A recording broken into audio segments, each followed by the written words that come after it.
Génesis capítulo 29, versículos 1 al 30. En el capítulo que consideramos en nuestro programa anterior, el capítulo 28, examinamos incidentes de la máxima importancia en la vida de Jacob. Después de haber engañado a su padre, fingiendo ser su hijo mayor para obtener el derecho de la primogenitura, había tenido que huir de la venganza de su hermano. En su huida había tenido un inesperado encuentro con Dios en Betel, quien le había confirmado el pacto con Abraham. Impactado por la presencia de Dios, Jacob le había hecho una solemne promesa de consagración. En relación con este capítulo, sería conveniente recordar lo escrito por el apóstol Pablo en su carta a los Gálatas, capítulo 6, versículos 6 y 7. No os dejéis engañar, de Dios nadie se burla, pues todo lo que el hombre siembre, eso también segará. Porque el que siembra para su propia carne, de la carne segará corrupción, pero el que siembra para el Espíritu, del Espíritu segará vida eterna. Ya desde el principio del capítulo podemos comprobar que Jacob comenzó a recoger la cosecha de su conducta engañosa. Aunque el pasaje que acabamos de leer fue escrito para cristianos, expresa una ley universal de Dios para todos los tiempos, aplicable en el mundo natural y a las relaciones humanas en cualquier área de la vida y a las relaciones entre los seres humanos y Dios. A través de la historia, los hombres han tratado inútilmente de evadirse de esta regla divina. Las Sagradas Escrituras nos ofrecen ejemplos del cumplimiento de este principio. Por ejemplo, tal como se relata en el libro del Éxodo capítulo 12, en Egipto, el faraón había matado a los hijos varones de los hebreos, y a su tiempo el ángel de la muerte causó la muerte de su propio hijo. El primer libro de los Reyes, capítulo 21, nos relata cómo el rey Acab, por medio de acusaciones falsas, hizo asesinar a Nabot para quedarse con su finca. Nabot fue lapidado y los perros lamieron su sangre.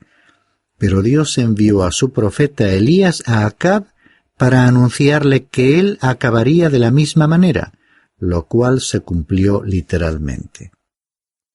También recordemos que el rey David encontró que esta ley inexorable se cumpliría en su propia vida.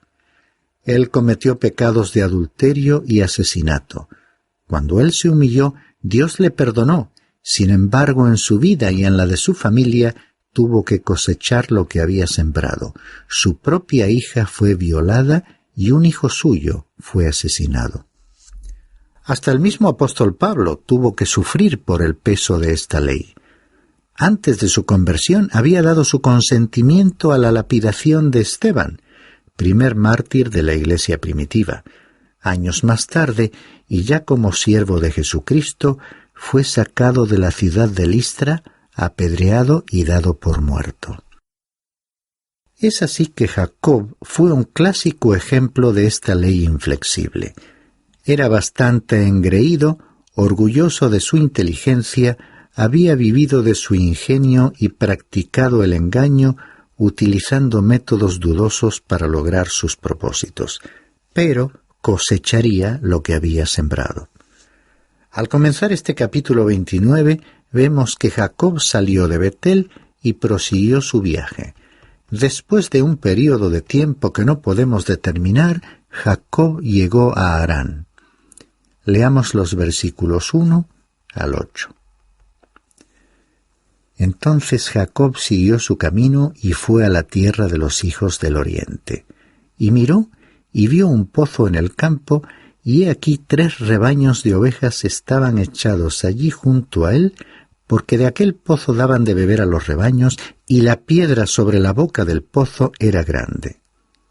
Cuando todos los rebaños se juntaban allí, entonces rodaban la piedra de la boca del pozo y daban de beber a las ovejas, y volvían a poner la piedra en su lugar sobre la boca del pozo.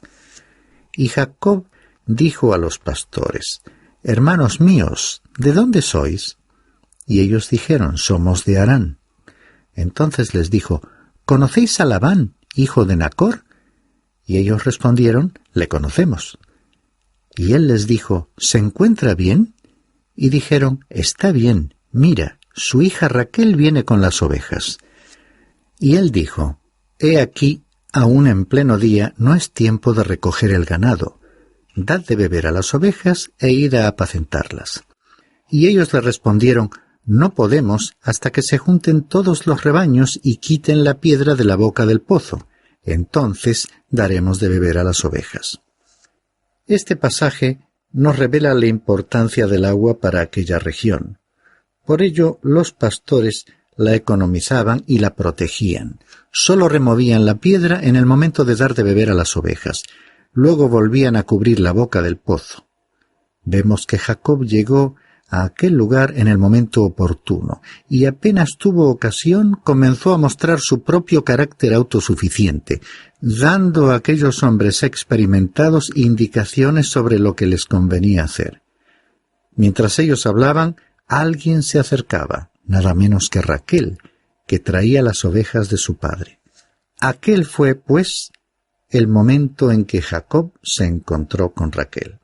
Leamos los versículos 9 al 12. Todavía estaba él hablando con ellos cuando llegó Raquel con las ovejas de su padre, pues ella era pastora. Y sucedió que cuando Jacob vio a Raquel, hija de Labán, hermano de su madre, y las ovejas de Labán, hermano de su madre, Jacob subió y quitó la piedra de la boca del pozo y dio de beber al rebaño de Labán, hermano de su madre. Entonces Jacob besó a Raquel y alzó su voz y lloró. Y Jacob hizo saber a Raquel que él era pariente de su padre y que era hijo de Rebeca, y ella corrió y se lo hizo saber a su padre. Aquí vemos a Raquel a cargo del cuidado del rebaño de su padre. Esta tarea formaba parte de las ocupaciones de las mujeres de aquel tiempo. En cuanto a Jacob, sin que nadie le dijese nada, dio de beber a los animales. Jacob no seguía indicaciones de nadie, sino que decidía sus acciones él mismo, tomando la iniciativa. Él establecía las reglas del juego a medida que avanzaba por la vida. Esta conducta, en realidad, caracterizó la primera parte de su vida, ya que después aprendería algunas lecciones. En realidad, su aprendizaje estaba a punto de comenzar. Por otra parte, y a primera vista, su forma de saludar a Raquel y su reacción de besarla y después llorar parece algo extraña. Sin embargo, hay que tener en cuenta las circunstancias que acababa de vivir. Su viaje, comenzando por las emociones vividas en Betel y después las experiencias de su prolongado y solitario viaje desde Betel hasta la región de Siria, pasando por el mar de Galilea, debieron dejar huellas en su ánimo. Ya le vimos llegar y de forma presuntuosa y descarada dirigirse a los pastores que estaban junto al pozo como si les conociese de toda la vida. Por todo ello, al ver a aquella mujer perteneciente a la familia de su madre, sus emociones se desbordaron y lloró. El relato continúa describiendo cómo Jacob conoció a Labán.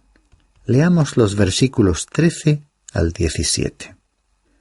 Y sucedió que cuando Labán oyó las noticias de Jacob, hijo de su hermana, corrió a su encuentro, le abrazó, le besó y le trajo a su casa. Entonces él contó a Labán todas estas cosas. Y le dijo Labán: ciertamente tú eres hueso mío y carne mía. Y Jacob se quedó con él todo un mes. Y Labán dijo a Jacob: ¿acaso porque eres mi pariente has de servirme de balde? Hazme saber cuál será tu salario. Labán tenía 2 hijas. El nombre de la mayor era Lea y el nombre de la menor Raquel. Y los ojos de Lea eran delicados, pero Raquel era de bella figura y de hermoso parecer. Evidentemente, Jacob tenía muchas cosas que contar, especialmente si relató la historia de cómo embaucó a su hermano para obtener el derecho de primogenitura y de cómo engañó a su padre para obtener su bendición. Y es así que fue muy bien recibido y alojado en aquella casa. Durante el período que siguió, la atracción que sentía por Raquel se consolidó. También llegó el momento en que hábilmente Labán resolvió iniciar con su sobrino una relación laboral ventajosa. El próximo párrafo nos cuenta que, como resultado del trato, Jacob sirvió por Raquel durante 7 años. Leamos los versículos 18 al 22. Y Jacob se había enamorado de Raquel y dijo: «Te serviré 7 años por Raquel, tu hija menor». Y Labán dijo: «Mejor es dártela a ti que dársela a otro hombre. Quédate conmigo». Jacob, pues, sirvió 7 años por Raquel y le parecieron unos pocos días por el amor que le tenía. Entonces Jacob dijo a Labán: «Dame mi mujer, porque mi tiempo se ha cumplido para unirme a ella». Y Labán reunió a todos los hombres del lugar e hizo banquete. Labán seguramente había observado las preferencias de su sobrino por una de sus hijas y se aprovechó de la situación. Seguramente las condiciones de trabajo fueron duras, y llama la atención la profundidad de los sentimientos de Jacob, afrontando cada una de aquellas largas jornadas motivado por la ilusión de unirse a Raquel. El relato nos lleva ahora al imprevisto rumbo de los acontecimientos, porque resulta que Jacob, engañado, se casó con Lea. Leamos los versículos 23 al 26. Y sucedió que al anochecer tomó a su hija Lea y se la trajo, y Jacob se llegó a ella. Y Labán dio su sierva Zilpa a su hija Lea como sierva. Cuando fue de mañana, he aquí que era Lea. Y Jacob dijo a Labán: «¿Qué es esto que me has hecho? ¿No fue por Raquel que te serví?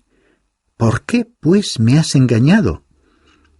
Y Labán respondió: «No se acostumbra en nuestro lugar dar a la menor antes que a la mayor».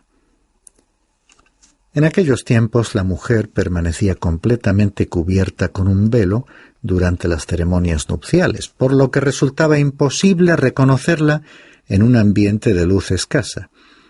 Además, tenemos que añadir otros factores que ayudaron a que Jacob no advirtiese el engaño, como la alegría de la fiesta y la exaltación producida por la comida y las bebidas del banquete.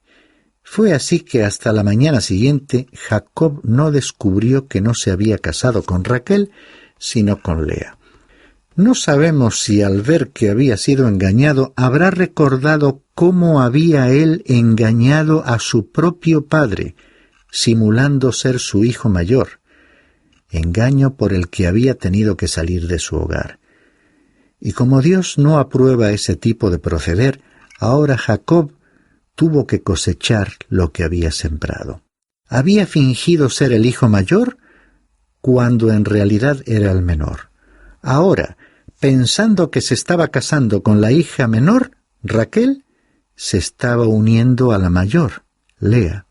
Y semejante engaño fue pasado por alto por su tío Labán, experto en estas cuestiones, quien se justificó como quien aludiría hoy a la letra pequeña de un contrato que no se ha leído. Labán simuló haber olvidado informar a Jacob que la costumbre de aquel país requería que la hija mayor se casase primero. La hija menor no debía casarse hasta que la mayor ya se hubiese casado. Pero, en un alarde de generosidad, Labán le presentó a Jacob una oferta. Leamos los versículos 27 al 30. «Cumple la semana nupcial de esta, y te daremos también la otra por el servicio que habrás de rendirme aún otros 7 años». Así lo hizo Jacob, y cumplió la semana de ella, y él le dio a su hija Raquel por mujer. y Labán dio su sierva Bilha a su hija Raquel como sierva. Y Jacob se llegó también a Raquel, y amó más a Raquel que a Lea. Y sirvió a Labán durante otros 7 años. Aquí la llamada semana es una expresión hebrea para referirse a un período de 7 años. Labán había logrado ciertamente un ventajoso acuerdo al conseguir que su sobrino Job trabajase 14 años en vez de 7, es decir, el doble de lo que aquél había planeado. Este pasaje bíblico nos permite afirmar una vez más que no todo lo que la Biblia nos expone en estos relatos históricos es aprobado por Dios. La inspiración del texto sagrado hace posible que, de acuerdo con los propósitos de Dios, nosotros conozcamos exactamente lo que sucedió por medio de una narración fiel de los aciertos y errores de los protagonistas de la historia. Por supuesto, el texto bíblico también detalla las consecuencias que los personajes tuvieron que sufrir al apartarse de los planes y la voluntad de Dios. En este pasaje que hemos examinado, el engaño de Labán condujo a Jacob a tener 2 esposas, es decir, a una poligamia que Dios no aprueba. Muy pronto Jacob experimentaría en el ambiente que se crearía en su familia las consecuencias de los métodos que él había utilizado en el pasado. De la misma manera que Dios no había aprobado que el patriarca Abraham, a sugerencia de su esposa Sara, se casase con Agar, la sierva egipcia. Y ya hemos considerado oportunamente los acontecimientos que se desencadenarían a causa de aquella decisión. Y ya hemos mencionado al rey David, quien tuvo que sobrellevar amargas consecuencias por su conducta, como veremos más adelante al estudiar su historia. Evidentemente, Dios tampoco aprobó otros detalles de este relato, como aquellas prácticas degradantes para la mujer en los tratos prenupciales entre Labán y Jacob, basadas en la costumbre de aquella época en que el padre negociaba con sus hijas y el novio debía pagar una determinada cantidad a cambio del permiso para casarse con una de ellas. Comenzábamos nuestro programa de hoy con una cita de San Pablo en su carta a los Gálatas, en la que se afirmaba que todo proceder humano, contrario a los principios que Dios ha establecido, produce inevitablemente consecuencias negativas. La declaración de que todo lo que el hombre siembre, eso también segará, constituye una seria advertencia contra el burlarnos o desechar normas que Dios no ha establecido con la intención de cercenar o limitar arbitrariamente nuestra libertad. Dios, como que es nuestro Creador, nos conoce íntimamente, mucho mejor de lo que nosotros mismos nos conocemos, y sabe muy bien cuáles son nuestras necesidades y qué modo de vida nos puede satisfacer más plenamente. Y desde los tiempos bíblicos, la experiencia de los seres humanos confirma lo que dicen las Sagradas Escrituras. Ya que hemos mencionado al rey David, conviene recordar su testimonio personal al respecto cuando pudo comprobar en su propia experiencia cuál era la verdadera fuente de la felicidad, la paz interior y la conformidad ante las circunstancias de la vida. En uno de sus salmos, el número 40, versículo 8, dijo lo siguiente: «Me deleito en hacer tu voluntad, Dios mío, tu ley está dentro de mi corazón». Por lo tanto, y recordando el rumbo de los acontecimientos relatados en este capítulo 29 de Génesis y las experiencias de los personajes de la Biblia que hemos citado, haremos bien en examinarnos a nosotros mismos a la luz de los principios que Dios, como Creador que ama a sus criaturas, ha establecido para que tu vida y la mía cobren un nuevo significado y puedan ser vividas en plenitud, a pesar de factores adversos y del inevitable sufrimiento de la experiencia humana. Porque una vida de armonía con el propósito divino nos puede conducir a vivir con una paz y equilibrio interior.